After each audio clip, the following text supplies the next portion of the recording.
درود و سلام کے کروڑہ نذرانے پیش کرنے کے بعد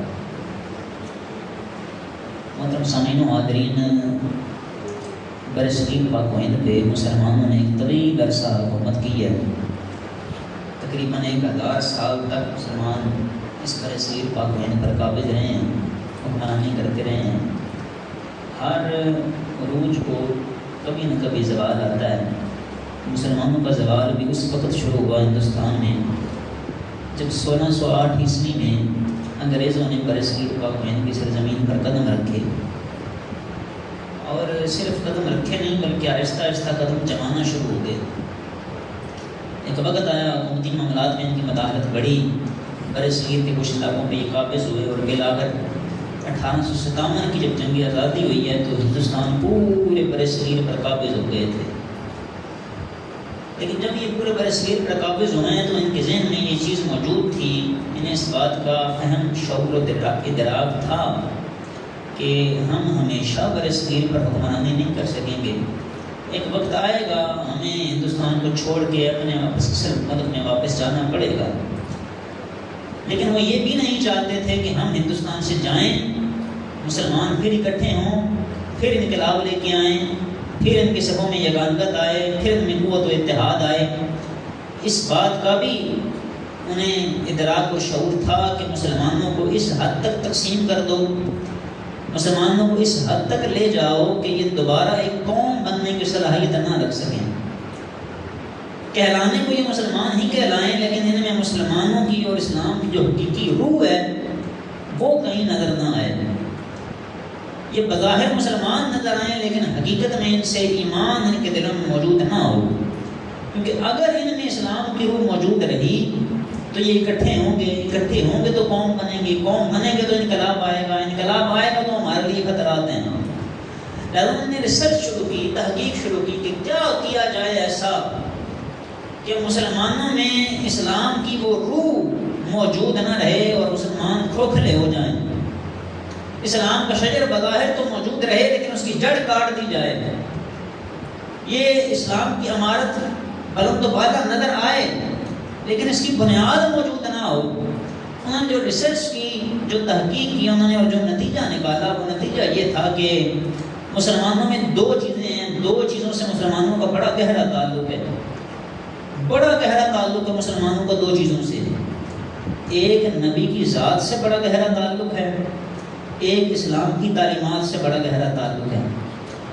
پھر ان کی تحقیق انہوں نے یہ بھی بتایا کہ اسلام میں اسلامی تعلیمات کی اپنی جگہ اہمیت ہے، مسلم ہے، اس سے انکار کوئی نہیں، لیکن مصطفیٰ کی ذات سے محبت اور ادب کا جو تعلق ہے نا، یہ اسلام کی روح ہے۔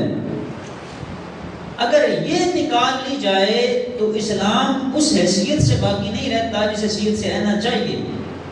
تعلیمات اسلامی موجود رہیں گی، بظاہر دیکھنے میں لوگ مسلمان لگیں گے، نمازیں بھی پڑھی جا رہی ہیں، حج بھی ادا کیے جا رہے ہیں، عمرے بھی کیے جا رہے ہیں، ساری رات مسلمان جا کے عبادت بھی کر رہے ہیں، لیکن اگر سینے میں وہ جو محبت رسول کی شمع روشن ہے اگر وہ بجھا دی جائے تو ان کے یہ جو اسلام کا عروج ہے پھر ہم اس کو نہیں دیکھ سکیں گے۔ اب بڑی توجہ کرنا، وہ اس بات کو جانتے تھے کہ یہ دو چیزیں ہیں، ایک نبی کی ذات سے تعلق، ایک نبی کی تعلیمات سے تعلق۔ اگر مسلمانوں کا ان دونوں میں سے کوئی ایک تعلق توڑ دیا جائے نا، مسلمان قوم بن کے ابھر نہیں سکتے۔ دیکھنے میں مسلمان نظر آئیں گے لیکن حقیقی اسلام کی روح ان کے جسموں میں موجود نہیں رہے گی۔ ان کی تحقیق نے یہ بھی انہیں بتایا کہ دونوں چیزیں بڑی ضروری ہیں، لیکن تعلیمات اسلامی سے زیادہ ضروری نبی کی ذات سے تعلق ہے۔ مسلمانوں کا جو نبی کی ذات کے ساتھ ادب اور محبت کا تعلق ہے، یہ ان کی بنیاد ہے، یہ ان کی جڑ ہے، یہ ایمان کی روح ہے۔ لہذا اگر تم یہ چاہتے ہو کہ مسلمان نام کے مسلمان رہ جائیں، دوبارہ اکٹھے ہو کہ قوم نہ بن سکیں، انگریزوں کے خلاف نہ نکل سکیں، تو اسلامی تعلیمات کی طرف ان کو زور دو، اسلامی تعلیمات پہ لگاؤ کہ نماز سب کچھ ہے، روزے سب کچھ ہے، زکات سب کچھ ہے، لیکن ان کے دلوں سے نبی کی محبت کھینچ لو، نبی کا ادب کھینچ لو، نبی کا پیار ان کے دلوں سے نکال دو۔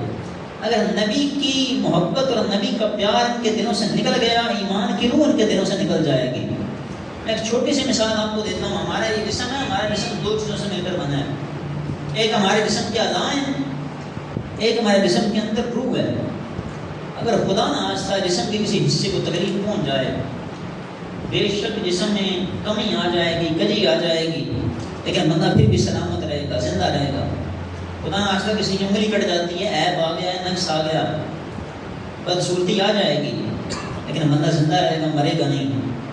کسی کا خدا نہ خواستہ پاؤں کٹ جاتا ہے، جسم میں عیب آ جاتا ہے، کمی آ گئی ہے، لیکن بندہ زندہ رہے گا. لیکن اگر کسی کے جسم سے روح ہی نکل جائے، کوئی بھی اس کو زندہ نہیں کہتا، لفظ ہی چینج ہو جاتا ہے، یہ مردہ ہو گیا. جب تک جسم میں روح موجود ہے، جسم کی اعضاء جتنے مرضی خراب ہو جائیں، گھر والے لے کے بھاگ دوڑ کریں گے، خرچہ جتنا ہوگا کریں گے، پیسے لگائیں گے، آؤ بھگت کریں گے، خیال رکھیں گے. لیکن جیسے ہی جسم سے روح جدا ہوئی ہے، گھر والے بھی کہہ رہے ہیں جلدی جنازہ پڑھاؤ، اسے دفنا دو. سوچنے کی بات یہ ہے، ہمارے جسم میں جب تک روح رہے، گھر والے ہماری بڑی آؤ بھگت کرتے ہیں. جب تک ہمارے جسم میں روح رہے، گھر والے بڑی کیئر کرتے ہیں، خرچہ بھی بڑا کرتے ہیں. لیکن جیسے ہی روح نکل گئی ہے، گھر والوں نے جسم کو قبول نہیں کیا، قبرستان میں دفنا آئے. بلا تشبیہ اسی طرح ایمان کے جسم میں بھی محبت مصطفیٰ اصل روح ہے. اگر اسلامی تعلیمات پہ عمل پیرا ہونے میں کوتاہی ہو، بے شک ایمان میں کمی کجی آ جاتی ہے، لیکن اگر محبت مصطفیٰ کی روح ایمان سے نکل جائے، رب کی بارگاہ میں ایمان قبول ہی نہیں ہوتا ہے. ادب مصطفیٰ اور محبت رسول کی یہ اتھارٹی ہے، یہ مقام ہے. اگر ایمان کے جسم سے محبت مصطفیٰ اور ادب مصطفیٰ کی روح نکل جائے، خالق کی بارگاہ میں ایمان قابل قبول نہیں. خالق کائنات نے قرآن میں ارشاد فرمایا، سورہ حجرات کی آیت میں نے آپ کے سامنے تلاوت کی. خالق ارشاد فرماتا ہے کہ یا ایھا الذین آمنوا لا ترفعوا اصواتکم فوق صوت النبی. اے ایمان والو، خبردار اپنی آواز کو نبی کی آواز سے بلند بھی نہ کرنا. پروٹوکول دیکھنا میرے نبی کا. فرمایا لا تجهروا له بالقول كجهر بعضكم لبعض. اس طرح آپس میں ایک دوسرے کو بلا لیتے ہو نا، ہنسی مذاق کر لیتے ہو، عامیانہ انداز میں بعض بات مخاطب کر لیتے ہو. فرمایا خبردار میرے نبی کو ایسے مخاطب نہیں کرنا، اس طرح آپس میں ایک دوسرے سے مخاطب ہوتے ہو. یا الہی، اگر خدا نہ خواستہ اللہ نہ کرے کسی سے یہ معاملہ ہو گیا، کیا ہوگا؟ فرمایا ان تحبط اعمالکم وانتم لا تشعرون. تمہارے سارے اعمال حبط ہو جائیں گے، تمہیں شعور تک نہیں ہوگا. اب آپ بڑی توجہ کرنا، لمحہ فکریہ ہے. خالق کائنات کی ذات بندوں میں بڑی مہربان ہے. اتنا مہربان ہے کہ بندہ اگر ایک گناہ کرے نا تو ایک ہی گناہ نامہ اعمال میں لکھا جاتا ہے. لیکن اگر ایک نیکی کرے تو ایک نیکی کے بدلے خالق 10 نیکیاں عطا کرتا ہے. اتنا منصف مزاج ہے کہ بندہ ایک گناہ کرے تو ایک درجہ کم ہوتا ہے، ایک گناہ ملتا ہے. نیکی بندہ ایک کرے تو ایک نیکی کے بدلے 10 نیکیاں عطا کرتا ہے. لیکن خالق کائنات نے ارشاد فرمایا گناہ جتنے مرضی کرو، نبی کا ادب رکھنا. اگر نبی کا بے ادبی ہو گئی نا، یہ اتنا بڑا گناہ ہے کہ ایک گناہ نہیں کاؤنٹ ہوگا. ایسا نہیں ہوگا کہ اگر خدا نخواستہ تم سے نبی کی بے ادبی ہوئی ہے تو ایک نماز کم کر دوں گا یا ایک حج کا ثواب تمہارے نامہ اعمال سے مٹا دوں گا. نہ، ان تحبط اعمالکم، زندگی میں جتنے اعمال ہیں سارے غلط ہو جائیں گے. وانتم لا تشعرون، شعور تک نہیں ہوگا تمہیں اس بات کا ادراک تک نہیں ہوگا کہ زندگی کی متاع اٹھ چکی ہے. قرآن نے تناسب نہیں دیا کہ یہ بے ادبی ہوئی تو اتنے اعمال کم ہوں گے، یہ بے ادبی ہوئی تو اتنے اعمال نہ.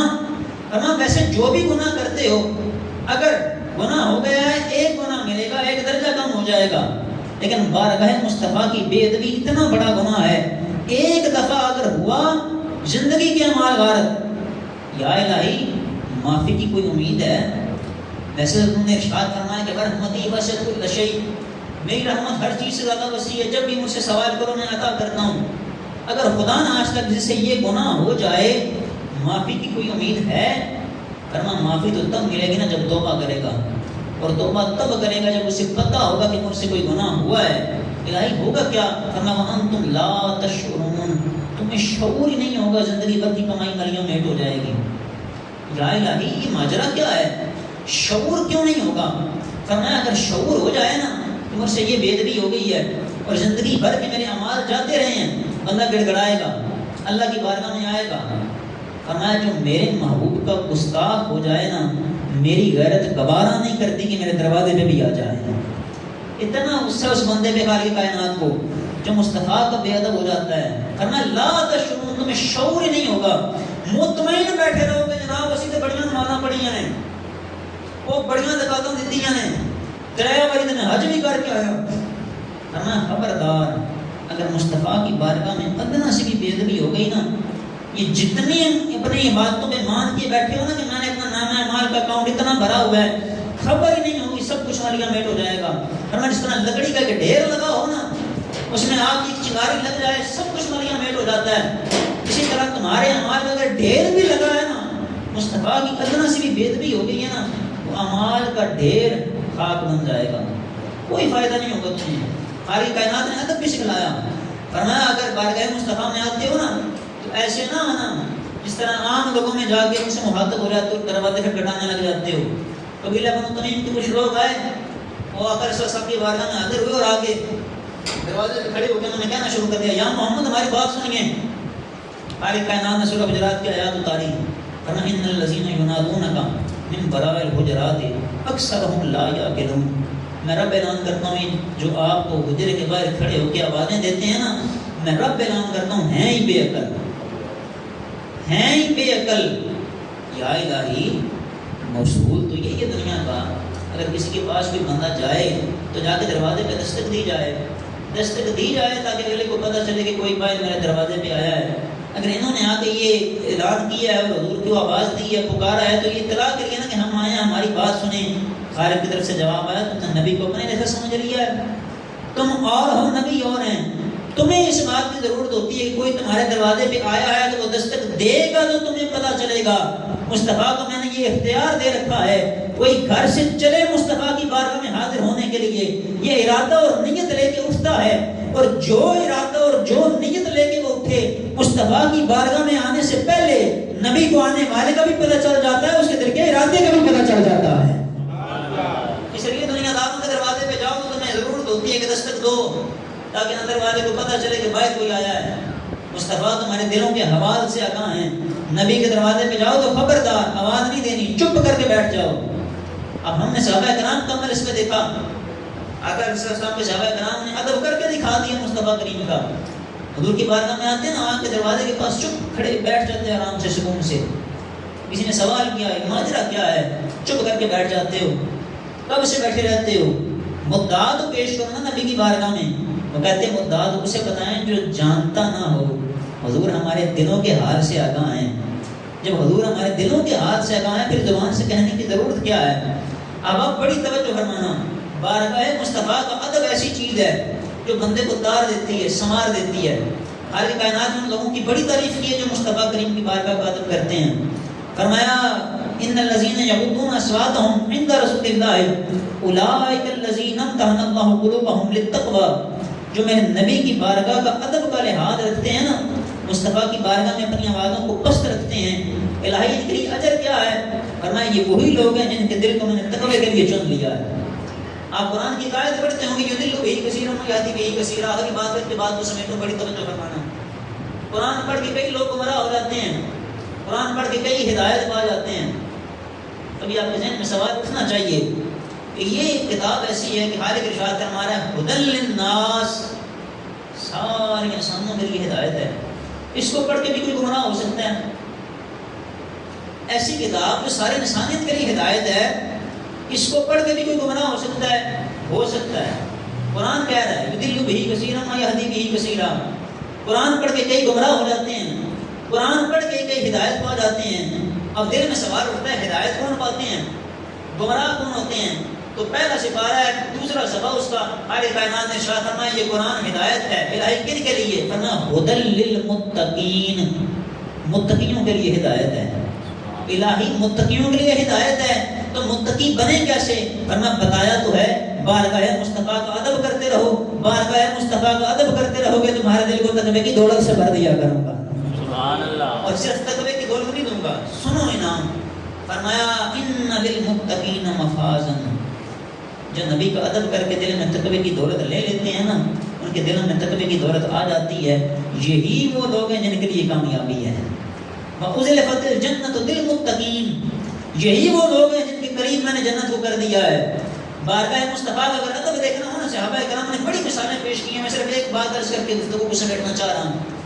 حضرت عثمان غنی کو حضور نے سفارتکار بنا کے میرے صلح حدیبیہ کے موقع پہ کہ جاؤ ہماری طرف سے مشرکین مکہ کے ساتھ معاملات طے کر کے آؤ. 6 سال بعد حضرت عثمان غنی مکہ مکرمہ میں گئے، مشرکین مکہ نے آفر کی عثمان تم آئے ہو نمائندے بن کے، تمہارے ساتھ ہمارے بڑے گہرے تعلقات ہیں، تمہیں اجازت دیتے ہیں جاؤ کعبۃ اللہ کا طواف بھی کر دو، حجر اسود کو بوسے بھی دے دو، جاؤ آب زمزم بھی پی لو۔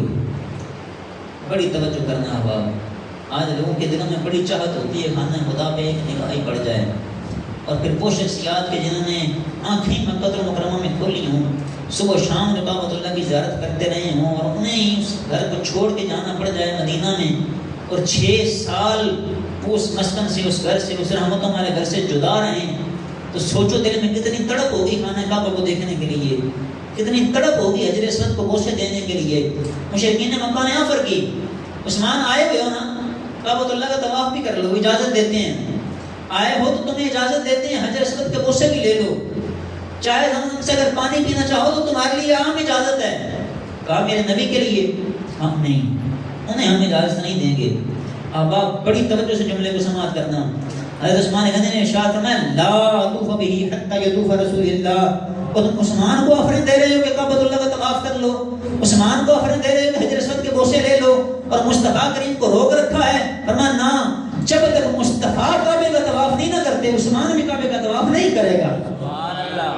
پہلے مصطفیٰ کعبے کا طواف کریں گے پھر عثمان آئے گا۔ یہ ہے بارگاہ مصطفیٰ کا ادب کہ اپنی زندگی میں سب سے فوقیت سب سے زیادہ اللہ کے رسول کو دی جائے، اور بارگاہ مصطفیٰ میں ادب کا لحاظ رکھا جائے، بارگاہ مصطفیٰ میں آوازوں کو بلند نہ کیا جائے۔